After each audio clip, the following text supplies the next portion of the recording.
Muy buenas tardes y bienvenidos a Mexelex. Estamos aquí en San Cristóbal de las Casas y estamos platicando con Diana Itzu, una luchadora y defensora social, pues que ya lleva muchos años aquí en San Cristóbal, desde 2006, pero viniendo desde tus 15 años, ¿es cierto? Entonces realmente eres muy Sí. conocedora de la región y sus conflictos, su problemática y también pues la riqueza cultural, política, sociocultural y todo lo que conlleva eso de Chiapas, ¿no?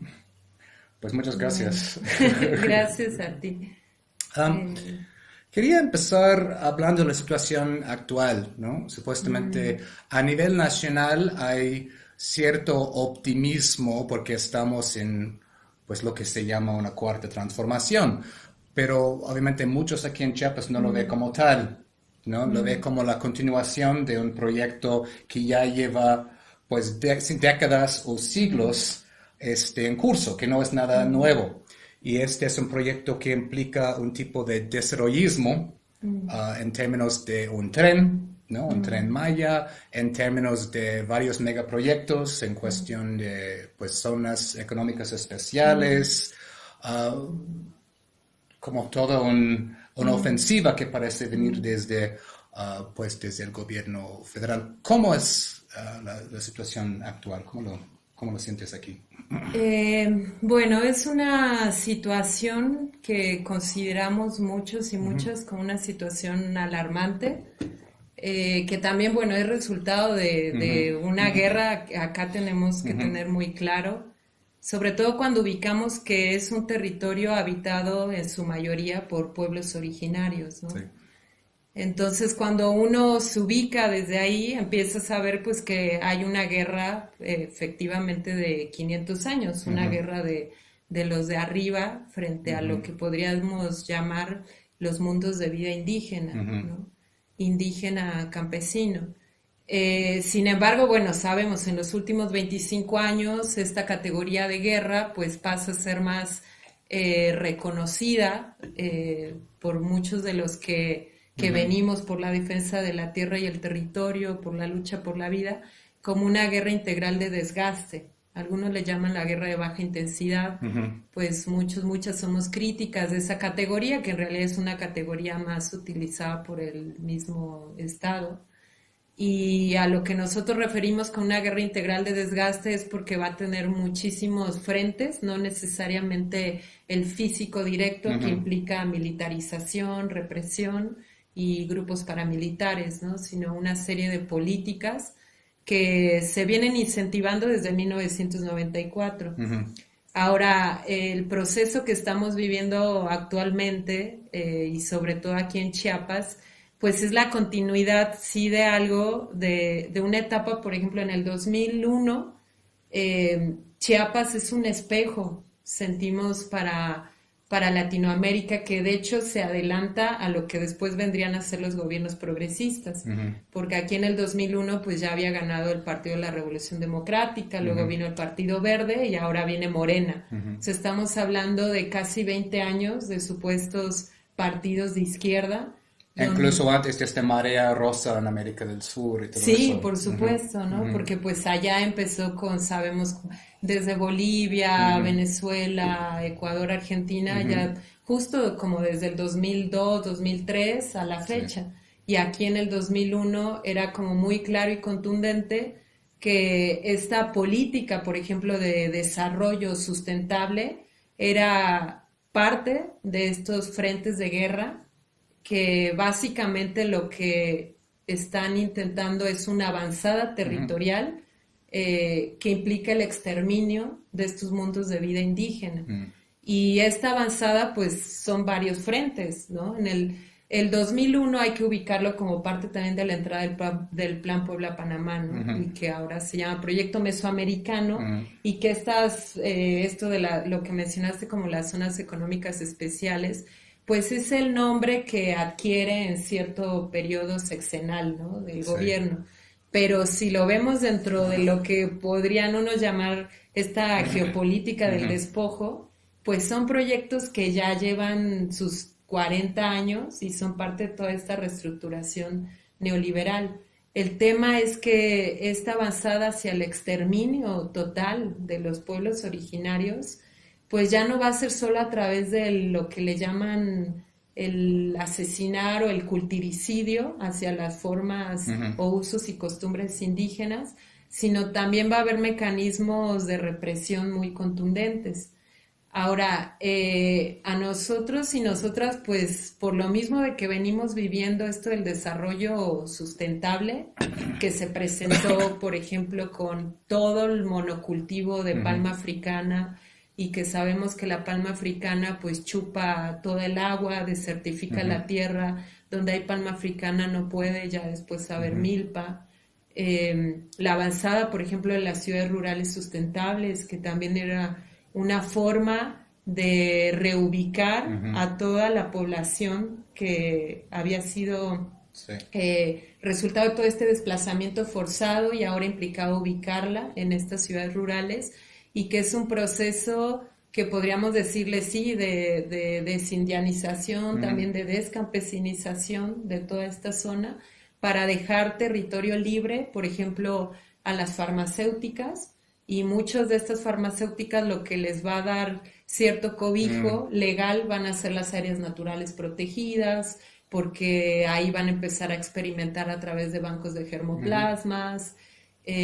Pues también está toda esta idea del turismo sustentable o del turismo verde, que ujú. también implica toda una infraestructura que en realidad no deja mucho ver todo el saqueo que está por debajo de esta forma, ¿no? Empezamos por ahí, por esta idea de turismo verde que parece muy bien, ¿no? Mm, Es decir, parece una idea muy vendible, ¿no? mm, Pero es altamente problemático.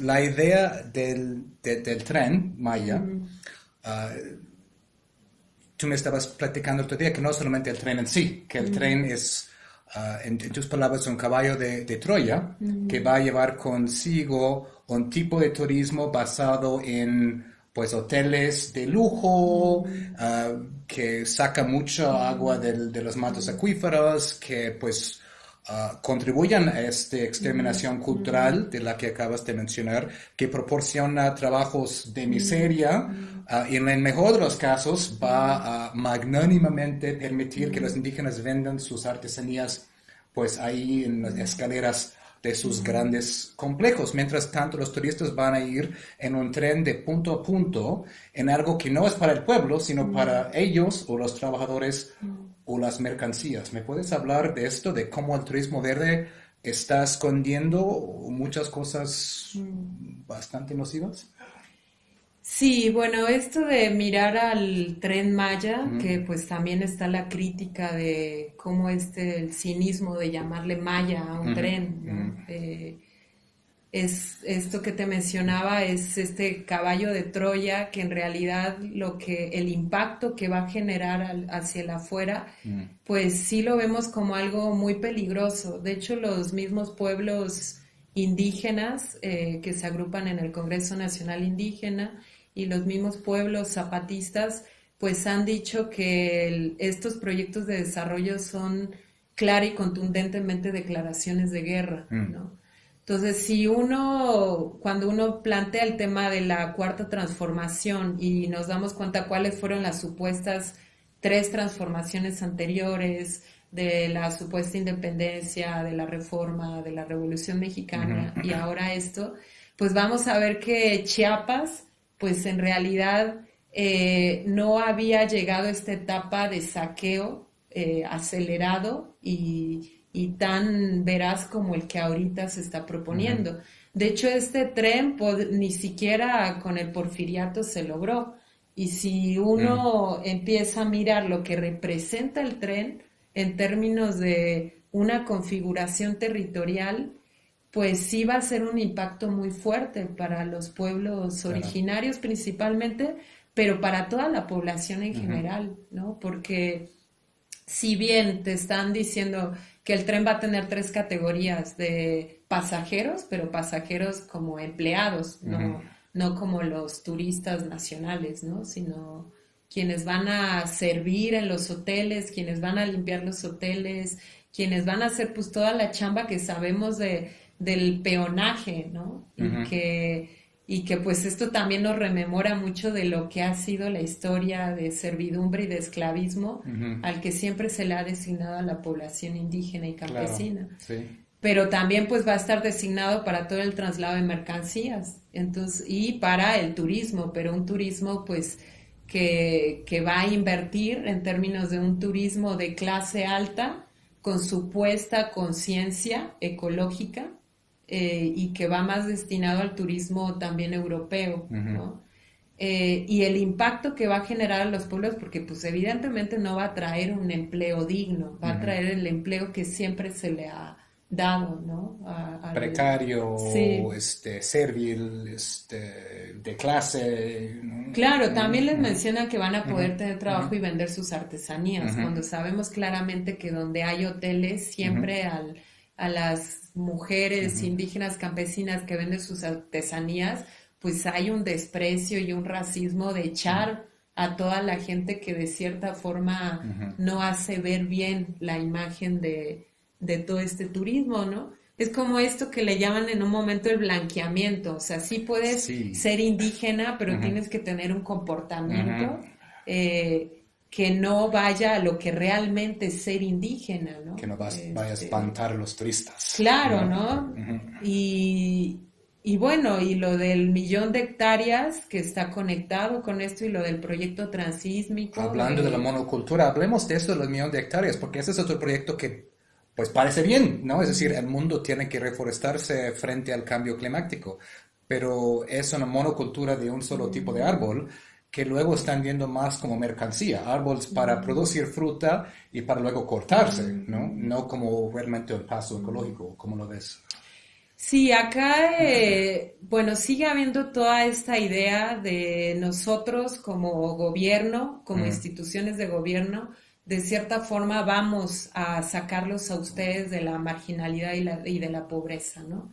Porque se tiene muy metido, o sea, cuando tú ves a muchos de los pueblos indígenas, sobre todo después del 94, pues no son los mismos pueblos previamente, ¿no? mm, Entonces, muchos de estos pueblos, aún no siendo zapatistas, pues conservan la milpa, ¿no? Ahora el tema acá es que te están diciendo que te van a dar árboles frutales, o sea, un paquete que te va a dar el gobierno. No es que están incentivando una conciencia de el cuidado de la milpa a través de empezar a hacerla más diversificada con árboles, sí. sino que nosotros te vamos a dar los árboles Ujú, y solo los árboles que te demos nosotros, y además lo que producen esos árboles pues no va a ser para el sustento alimentario de las familias, sino para que de ahí puedan tener un ingreso económico, y pues eso es una forma del gobierno de decir los ujú, estamos apoyando, ¿no? Cuando sabemos que pues que esto es parte de toda esta idea de la civilización occidental y mm, moderna, que lo único que nos está mostrando ahora en la actualidad y con todo esto que hablan de la crisis ambiental, del colapso de la madre tierra ante tanto nuestro activismo, pues no estamos viendo sino que es una civilización de muerte, y los ujú. únicos que están intentando resistir han sido pueblos indígenas y Indígenas. campesinos. Ujú, Ahora, no todos los pueblos indígenas y campesinos están generando mm, otra forma de sociedad. Eh, bueno, al menos de mi parte y mucho del aprendizaje que ha sido en el acercamiento con los pueblos zapatistas, sí. es que ellos no te dicen esta es la alternativa, Ujú, ¿no? Se tienen que venir con nosotros, tienen que ser zapatistas, no. Ellos te dicen, nosotros estamos construyendo otro tipo de sociedad naciente, otra forma, mm, ¿no? Para que al menos las generaciones de jóvenes y jóvenes tengan esa opción de elegir frente a esto ujú, que te prometen y que te están imponiendo, que es un modelo civilizatorio de saqueo, de explotación. Está esta otra forma que va sí. más hacia la libertad, ¿no? Y que esta forma de libertad ha implicado muchísimo trabajo. O sea, ser zapatista no es algo fácil. Mm, Implica muchísimo trabajo, muchísimo trabajo. Y son 30 años en los que tú ya puedes vivenciar, sentir, mirar, oler, que ya se están haciendo otra cosa, ¿no? Y Mm, esa semillita que se empezó a nacer en 1983, es un 17 de noviembre, que fue cuando se fundó el Ejército Zapatista de Liberación Nacional, y que de repente esa semilla sale en 1994 y que después empieza a florecer en lo que ahora nosotros conocemos como las autonomías, ujú, eh, pues es desde luego que eso se tiene que defender, porque eso no se ha logrado en ningún otro territorio, ni siquiera a nivel Latinoamérica, mm, ¿no? Donde hay muchísimos pueblos originarios. No es por menospreciar las resistencias y luchas de otros pueblos, pero lo que han logrado el casi medio millón de familias zapatistas ha sido una autonomía integral diferente entre sí, ujú, porque no es un solo modelo, y esto es lo que nos está como posibilitando ver que sí se puede construir desde otro lugar, ¿no? Que no es fácil, ¿no? Que no ha sido gratis, que ha habido mucho dolor, mucha rabia en esto. Entonces, el hecho de que ahora el gobierno, a través de sus programas asistenciales y programas de desarrollo, quieran entrar a una zona donde ya hay trabajo, o sea, donde ya hay otra forma, mm. y que quieran entrar con estos proyectos, pues sí se nos hace algo muy, no sé si decir, algo muy grosero, Mm, algo muy que no cabe en el sentido común de una forma de hacer política honesta, transparente, que realmente vaya por la verdad y por la justicia, ¿no? Entonces, más allá de quien ahora está como jefe de gobierno, ujú, más allá de eso, lo que estamos viendo es que es una forma, es una estructura que se viene implementando desde hace más de 20 y 30 años, mm. ¿no? Y que esta forma de nuestro activismo, de saqueo, de despojo, no es lo que queremos, ¿no? Y es lo que hemos aprendido que también los pueblos originarios están defendiendo, sobre todo los pueblos que están organizados y sobre todo los pueblos que están organizados desde y para las autonomías, Mm. ¿no? ¿Puedes hablar un poco más de eso desde para las autonomías? Dijiste que hay varias diferentes formas de hacerlo, que es un poco la Mm, idea de la mm, autonomía, no es una sola mm, cosa impuesta, ¿no? mm, ¿Cuál es la posibilidad de eso? ¿No? Es decir, tú mm, estabas hablando el otro día de esta posibilidad incluso revolucionaria de la autonomía. mm. ¿Puedes ahondar un poco en eso? Em, si uno empieza a pensar qué sería la revolución, ¿no? Cómo la sentimos, Mm, cómo la concebimos, cómo pues la soñamos de cierta forma, pero no de esos sueños que se llevan a la dormidera, ¿no? ujú, Dirían, sino de esos que están en el aquí y en el ahora y que se mm, siembran con organización. La revolución se supone que tendría que ser un rumbo que te lleva a que sea posible mm, un latir colectivo que vaya por la libertad. mm, Y ese latir colectivo, cuando uno habla de revolución y ese latir va hacia la libertad, hacia la dignidad como seres humanos, pero también a ubicarte como seres humanos dentro de algo que es mucho más grande, que es la madre tierra, mm, algo que viene de la humildad y de la sabiduría, de decir, nosotros no somos el centro, nosotros no tenemos por qué someter. Cuando te dicen nosotros somos tierra, nosotros somos parte de esto, de este tejido que es la vida. Somos, unos dicen como un nicho ecológico en sí, pero no somos el que tiene que dominar a los mm, otros, ¿no? Y en ese, cuando empiezas a hablar de ese tipo de revolución, te empiezas a dar cuenta que no solo es cambiar la situación material o los medios de producción que estén en manos de la mayoría y que no exista estas clases Ujú, sociales, jerarquías, que no exista un aparato, llamémosle despótico, de control, de sometimiento, y te dan otra perspectiva de revolución. mm, Y esta revolución que implica, porque uno diría que hemos aprendido, pues para lograr esta revolución, la autonomía creemos que es el rumbo, mm, ¿no? En sí, ya poder ser autónomos ya es ser revolucionarios. Y creo que todavía no tenemos la capacidad de mirar eso, ¿no? Como que seguimos con los lentes, con el corazón, con mm, el cuerpo de lo que nos han impuesto como lo que tendría que ser la revolución, ¿no? Eh, y cuando empiezas a ver a los pueblos indígenas, a los pueblos originarios que te dicen, no, la revolución tiene que ver con ese latir colectivo donde la dignidad ujú, del ser humano esté conectada también con la dignidad de todo lo vivo, mm, ¿no? Ahí ya te empieza a cambiar, ¿no? por supuesto.